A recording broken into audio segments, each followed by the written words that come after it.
Entrez ici. Suivez-moi hardiment. Nul ne nous voit, aucun ne nous entend. » Elle le suit. Ils vont à sa cellule, mon révérend la jette sur un lit, veut l'embrasser, la pauvrette recule un peu la tête et dit « Quoi? C'est ainsi qu'on donne de l'esprit ?»« Mais vraiment, oui, reprend sa révérence. » Et lui met la main sur le téton. « Quoi? Encore ainsi? »« Vraiment, oui, comment donc ?» La belle prend le tout en patience. Il suit sa pointe, et d'encore en encore, l'esprit s'insinue et s'avance, tant et si bien qu'il arrive à bon port. Lise riait du succès de la chose. Mon révérend, à 6 moments de là, donne d'esprit une seconde dose. Une autre succéda. La charité du bon père était grande. Il s'en fut au château, dit qu'il était jeune jouvenceau, qui cherchait maître et qui savait tout faire. Messire Bon, fort content de l'affaire, pour Fauconnier le prit bien et beau. Non toutefois sans l'avis de sa femme. Le Fauconnier plut très fort à la dame. Guère me mit à déclarer sa flamme. Ce fut beaucoup, car le vieillard était fou de sa femme et fort peu la quittait. Sinon, les jours qu'il allait à la chasse. Le Fauconnier, qui pour lors le suivait, eut volontiers demeurer en la place. La jeune dame en était bien d'accord. Dire qu'il leur en tardait fort, nul n'osera soutenir le contraire. Amour, enfin, qui prit à cœur l'affaire, leur inspira la ruse que voici. Mon mari, mon époux, jusqu'à tantôt, cachez votre colère. Dans le jardin, attrapez-le vous-même. Vous le pourrez trouver fort aisément. Le poirier est à main gauche en entrant. Mais il vous faut user de stratagème. Prenez ma jupe et contrefaites-vous. Vous entendrez son insolence extrême. Lors d'un bâton, donnez-lui tant de coups que le galant demeure sur la place. Quand le temps fut venu d'attraper le galant, Messire Bon se couvrit d'une jupe, courut dans le jardin,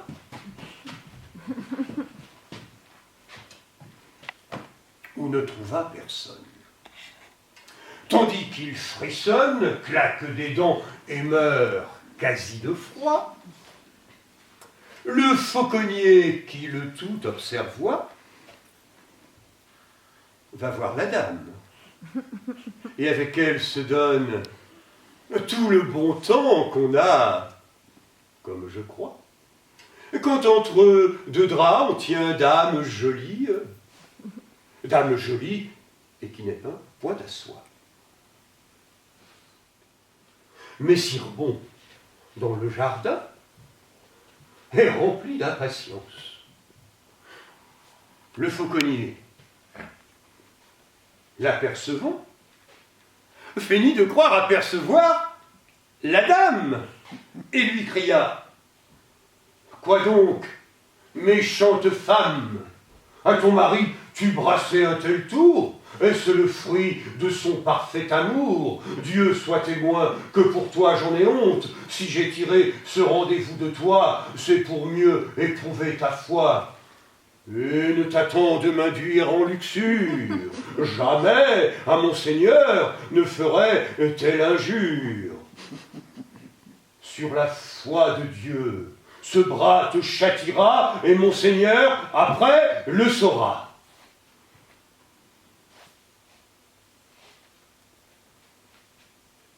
Pendant ces mots, Époux pleurait de joie, et tout ravi disait entre ses dents: « Loué soit Dieu, dont la bonté m'envoie femme et valet, si chaste, si prudent. » Ce ne fut tout, car à grands coups de Gaulle, le pèlerin voulut froisser une épaule, de Orion laidement l'accoutera, et jusqu'au logis, ainsi le convoya. Mais Cirebon eût bien voulu que le zèle de son valet n'eût été jusque-là. Mais, le voyant si sage, si fidèle, le bonhomme, des coups, se consola. Mon dessein est de rendre Madeleine jument le jour par art d'enchantement, lui redonnant sur le soir forme humaine. Très grand profit pourra t'en revenir, car ton âne est si lent que l'heure du marché est presque passée quand il arrive. Ainsi tu ne vends comme tu veux ton herbe, ta denrée, ton ail, tes choux, enfin tout ton tracas. Madeleine étant jument forte et trapue, ira plus vite. Et sitôt que chez toi revenu, ni pain, ni soupe, un peu d'herbe menue lui suffira. Oh bah, Messire Argent, vous êtes un sage homme. Voilà que c'est d'avoir étudié. Messire Jean, par le nombril commence. Pose une main dessus, en disant que ceci soit beau poitrail de jument. Puis cette main dans le pays s'égare. L'autre s'en va transformer ces deux monts, qu'en nos climats, les gens nomment tétons. Quant à ceux qui sur l'autre hémisphère sont étendus, plus vastes en leur tour, Messire Jean leur fait aussi sa cour, disant toujours pour la cérémonie que ceci soit ou telle partie, ou belle croupe, ou beau flanc. Tant de façons mettaient Pierre en chagrin, et ne voyant nul progrès en la chose, il priait Dieu pour la métamorphose. C'était en vain, car de l'enchantement, toute la force et l'accomplissement consistait à mettre une queue en la bête. Tel ornement est chose forte bête. Messire Jean, ne voulant à tel point oublier, l'attache donc.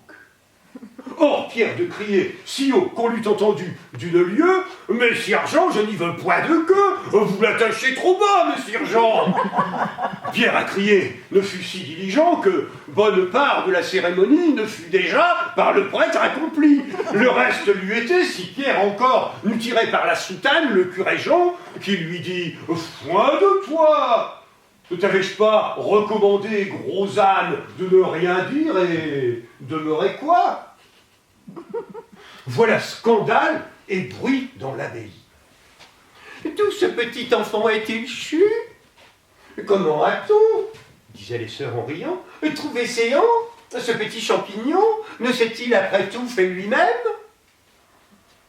La prieure est dans un courroux extrême, à voir ainsi souiller cette maison. Puis, on conduisit l'accouchée en prison. Il fallut faire enquête du père. Comment est-il entré? Comment sorti? Hauts sont les murs, double la grille. Ne serait-ce point quelques garçons en filles? Et parmi nos brebis, n'aurions-nous point, sous de trompeurs habits, un jeune loup? Vite, qu'on se déshabille, je veux savoir la vérité du cas.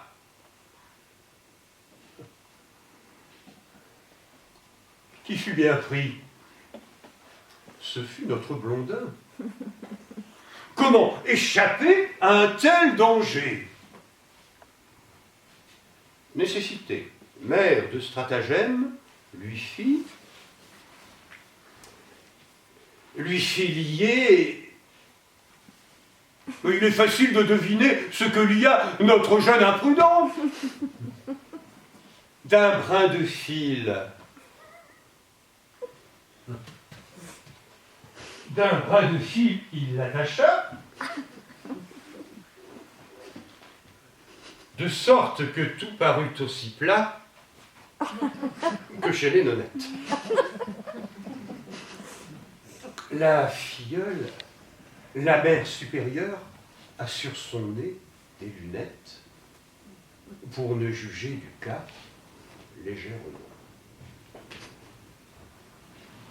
D'alentour sont debout 20 nonnettes, en un habit que, vraisemblablement, n'avaient pas fait les tailleurs du couvent. Figurez-vous la torture qu'au cire on infligea alors.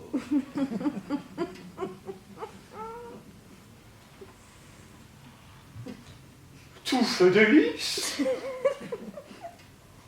proportion du corps, secrets à part, ferme téton, en bon point, et semblables ressorts firent bientôt jouer la machine. Elle échappa, rompit le fil d'un coup, et sauta droit au nez de la prieure, faisant voler lunettes jusqu'au plancher. Il s'en fallut bien peu que l'on ne vit tomber la lunetière. Elle ne prit cet accident pour jeu.